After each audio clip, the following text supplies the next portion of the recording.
one for dine. Isa sa mga tourist spot ng Esperanza. Tapos nag-process pa siya. How to YOLO wisely. Kinasaksak yan mga charger. Para hindi kami maantok sa biyahe. Problema lang na na-encounter namin, guys. Hi guys! So for today's vlog, mag-unbox tayo nitong ating mga parcel. Bali, 4 ito lahat. And start tayo sa pinakaunang dumating na hindi ko pa na-open. Ito. Bali yung nauna, guys, na na-open ko na. Later ko na lang ipakita sa inyo. Itong parcel na ito, last week pa ito dumating. Hindi pa kasi ako makahanap ng time para mag-unbox. So, this is it. Para ito kayo tweaks. Diba? Dagdag gastos talaga to si Twix. Sa TikTok ko pala ito in-order, guys. Hindi sa Shopee. So, this is shampoo niya and sabon. First time na rin magkaroon talaga ng alaga talaga na aso. And si Twix, meron siyang kuto. Kaya yun, naghanap ako ng mga anti-flea na mga sabon. So, ito nakita ko sa TikTok. Ito ay from Vetcore. Tick and Flea Dog and Home Spray. Hindi ko alam kung saan talaga galing ang kuto ni Twix. Kasi dito lang man siya sa bahay. And then, wala din siyang kahulog-bilo na ibang aso or something ganyan. So, ito, meron itong spray and then ito, sabon niya. Bar soap. Itatry namin kung effective ba talaga. But, kahapon ata, pinaliguan ni Ivy si Twix. So far, parang isa na lang yung nakuha niya. Unlike before, guys, ang dami talaga. Tapos, malalaki pa. Nasa mga 450 plus lang ito, dalawa na. And next natin na i-open ay itong parcel na ito. Ito ay libro, guys. Yes, libro na naman. Sa totoo lang talaga, kahit tanungin mo yung mga friends ko pag college, hindi talaga ako mahilig magbasa ng book. Kasi, una sa lahat, time-consuming siya. Kasi parang ang nasa mind ko ng college, yung ibasa ko ng ibang libro, why not ibasa ko na lang ng lesson ko, diba? And then, every time na magbasa kasi ako ng book, guys, inaantok ako.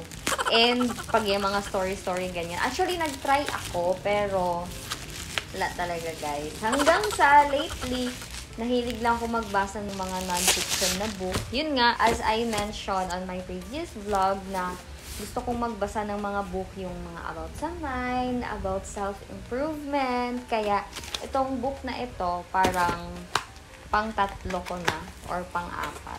Meron kasi akong group na nasalihan sa Facebook. And hindi ko alam kung bakit ako napunta sa group na yon. It's all about hustling.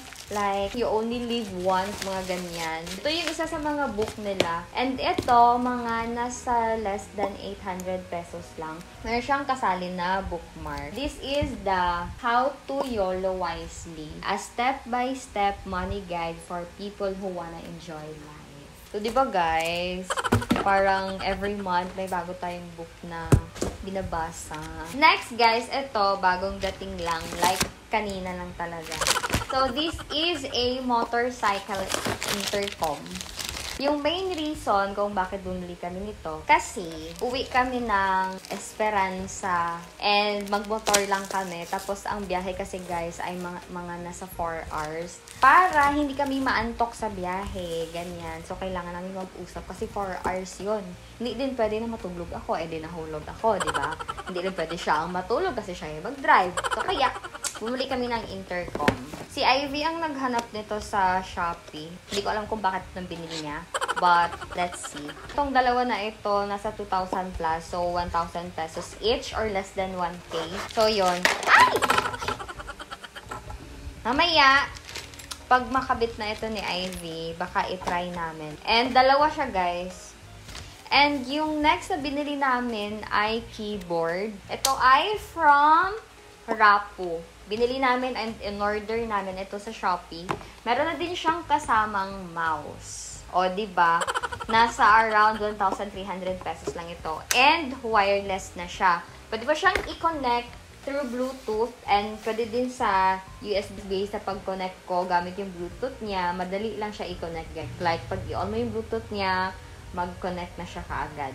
Meron din siyang kasamang dalawang battery, which is ginagamit na namin today. Sinubukan ko itong gamitin sa MacBook ko, and luckily, compatible naman siya. And this is it. Maganda siya, guys. So, ayan na, guys. Okay lang, kabit na ni Ivy. Excited na ako, guys, na malagay yan kasi para pag mag-away kami ni Ivy sa motor. Stop the motor!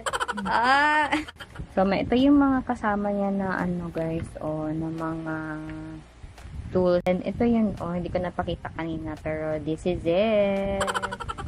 Tapos, meron din siyang ganito. And meron siyang ganito. Ganyan.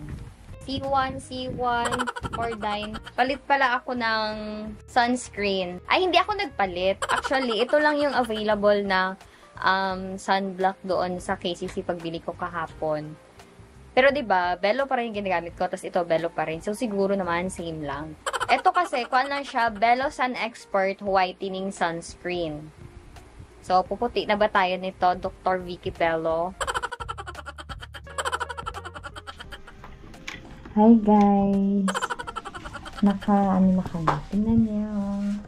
This one for me and one for you. So ngayon guys, maglabas tayo and at the same time, itry namin itong intercom. Hi guys! Hindi ko sure kung paano ako makapag-vlog or paano ko matry na like marinig nyo na meron talaga, like okay talaga itong intercom. So, magsalita ka daw. So, yun guys, pauwi na kami ngayon. And galing kami doon, kumain na lang din kami. Naghanap kami ng sisi oil. Basta oy, mahirap man guys. Uy, hindi marinig. Sige na oy, bye.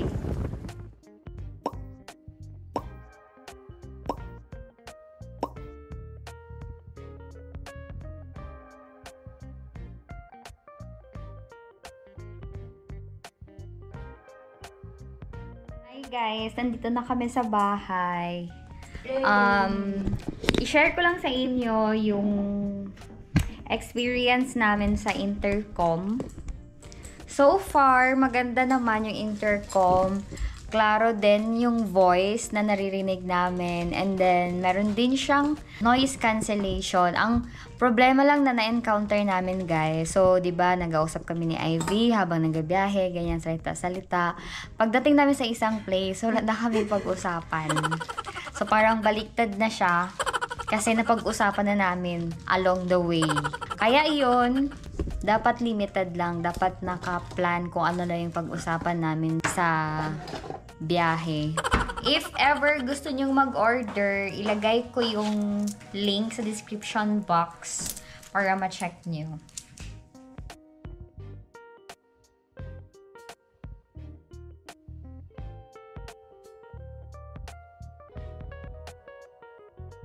Hi guys, it is now 7:52 p.m. Supposed to be, ang duty namin ngayon ay 6:06 but nag-request kami na baka pwedeng mag 10 p.m. to 6 a.m. na lang kami. Kasi, kailangan namin mag-prepare. Hindi pa kami nakapag-pack ng mga dadalhin namin.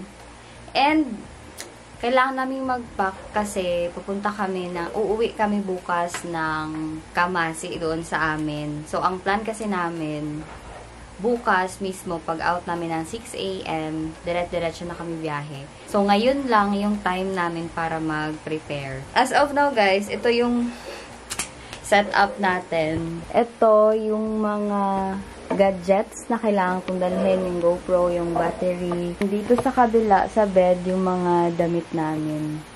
So, si Ivy tulog pa, guys. Yan. Itong mga damit namin, na-prepare na namin, like na-sort out na. Ilalagay na lang namin sa bag. And then, after ko siguro malagay sa bag yan, itong mga kailangan kong dalhin. Kasi mag-vlog kami doon, guys. So, ngayon, ilagay ko na lang muna itong mga damit namin sa bag para after niyan, dito tayo sunod sa aking mga batteries, mga charger na kailangan kong dalhin. So, this is our camera bag. And then, dito natin ilalagay yung mga essentials natin, like yung mga skincares. So, ayan siya. Tapos, ito, ito yung susuotin namin bukas para pagdating namin dito after duty, kasi kailangan bumalik dito. So, magbihis lang kami saglit and then alis na din kami after. So, i-prepare na lang namin yung mga suotin namin.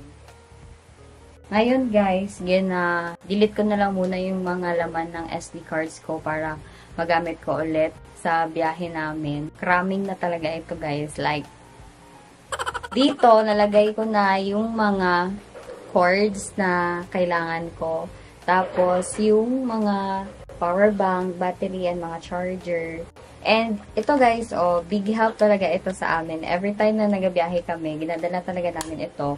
Kasi, this is from Ugreen pala guys. This is an adapter. Dalawa na agad yung USB niya. Tapos, fast charging din ito. Big help sa amin lalo na pag sa may mga places na pupuntahan namin, limited lang yung mga saksakan. Tapos, yung mga memory card, mga SD cards nandito. So, ayan guys, nag-process pa siya. Yung hard drive ko, puno na siya. Buti na lang may extrang hard drive si Ivy. So, doon ko munang i-transfer lahat ng files. And then, saka ko na lang i-delete pagbalik na namin para ma-sort ko. Habang nag-transfer pa ng files, i-quick unbox lang natin itong parcel natin ngayon. This is from Shein. Dumating siya kanina. Nag-order ako ng socks.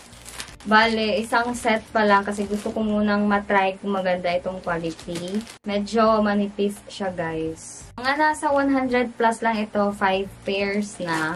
Pwede na siya sa price niya.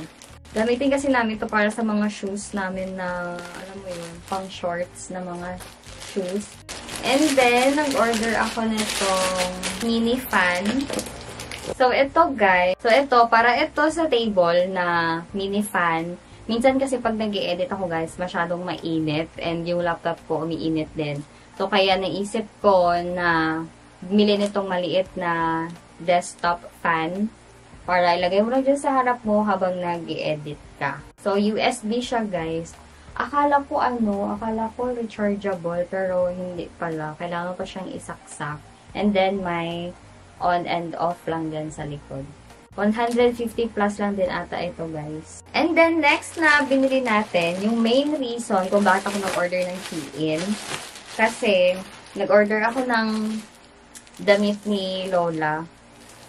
Kasi magbo-birthday siya. And, yun, binilhan ko siya ng damit. So, it is color burgundy. And, hindi ko pa talaga sure kung magkasya ito sa kanya. Siguro, dalhin ko na lang din ito bukas pag-uwi namin para masukat niya sa bahay. Para if ever na hindi kasya, at least magawa namin ng paraan. So, dress ito, guys. Sana kasya. Kaya parang, feel ko nga medyo malaki. So, ayan na siya, guys.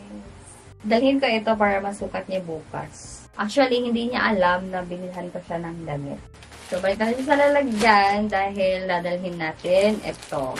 So, meron pa tayong 8 minutes para matapos yung gina-transfer natin na files. So, hindi ko pa pala nasabi kung bakit uuwi kami ng Kamasi ni Ivy bukas. Aakyat kasi kami ng Ugis Peak. So, yung Ugis Peak, yun yung isa sa mga tourist spot ng Esperanza. Yung Esperanza kasi, mga 5 minutes away lang siya doon sa amin.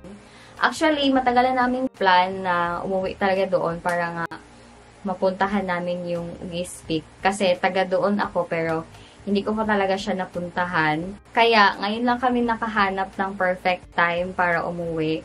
And from dito sa Jensan, punta doon sa amin, almost 4 hours. So bukas magmotor lang kami ni Ivy. Kaya limited lang din yung mga gamit na dadalhin namin. Magsistay kami doon for 2 gabi. And, syempre, magba-vlog kami papunta doon para if ever nagbabalak din kayong pumunta sa Ugis Peak, at least, makita nyo na kung ano yung meron doon. Kasi ganyan din kami, before kami pumunta sa isang place, nanonood muna kami ng maraming vlogs para alam namin kung ano yung i-expect namin doon. Kaya ngayon, para nagka-cram ako na ngayon pa ako mag-transfer ng files, ngayon pa ako mag-ayos ng gamit.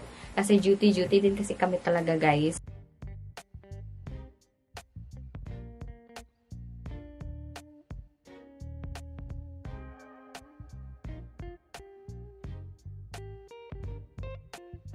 Guys, hindi ko natapos lahat transfer. Bale, dala na lang ako ng laptop mamaya sa duty and then doon ko na lang i-transfer yung mga files para ma-maximize natin yung time. So, ngayon, mag-prepare na ako para sa duty and update ko kayo later. Hi guys! Dito na kami sa duty and nag-start na ako guys. So, nag-start ako transfer ng files and diba ang kalat-kalat. Buti na lang din guys kasi hindi kami busy. Kuya, 1 AM pa lang. Yan si Ivy. Nakatapos na ako ng isang SD card. Pangalawang SD card na itong ginadelete ko ngayon guys. And meron pa akong isa. Tapos, dala ko yung mga ano namin. Hala, yung intercom pala i-charge. Dala mo? Dala ko yung mga items. Mga items na kailangan i-charge. Para i-charge na lang namin ngayon para bukas diretso gamit. And nagbaon na lang kami ng kape kasi kanina wala na kaming time para mag-inom ng kape. So, yung hard disk ko guys, malapit na talaga siya mapuno. Like, mga nasa 28 gig na lang, puno na siya. Then, yung mga files dun sa mga SD card na ginagamit ko, hindi siya mag-cache siya. Kaya, kailangan ko mag-delete ng mga raw videos. But, as much as possible, ayokong i-delete yung mga raw videos namin sa mga travel namin. Kasi sayang, pang memories. Kaya ngayon, yung kay Ivy na hard disk na ang gamitin ko. Pero, malapit din ulit siyang mapuno. Hindi ko kasi pwedeng i-consume lahat ng storage na nandun. Kasi yun din ginagamit ko sa pang-edit ko sa Final Cut Pro. Nandun yung mga files. And, as of now, naka 2 terabyte na guys yung mga storage na nagamit ko. And yun, ngayon, nag-contemplate ako kung ano yung mga files na i-delete ko pa. Mag-charge tayo ng intercom guys. Dala ko siya. May kasali ng USB na charger yung intercom natin. Hala, mali ang nadala ko na isa. Hala, mali, Jud. So, dapat 2 ganito. So, dito yun siya ginasaksak, guys. O, dyan. So, ito yung isa. Mali yung nadala ko na cord na isa para pala ito doon sa LED light. So, ayan. Unahin na lang muna natin charge ito. Buti na lang nakita ko ba. So, ito yung aming helpful na adapter. Kasi 2 na siya. Tapos, fast charging pa ito, guys. So, i-charge natin.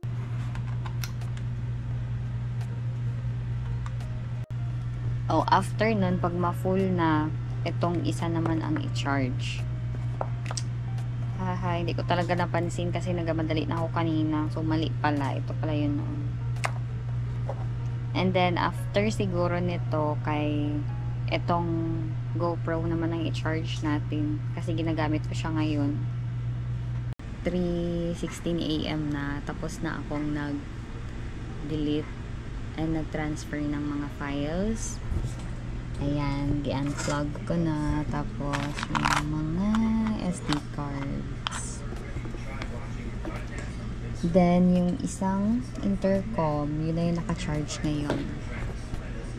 And this will be the end of this vlog. Watch out kayo sa aming upcoming vlog, which is our Ugis Peak travel vlog.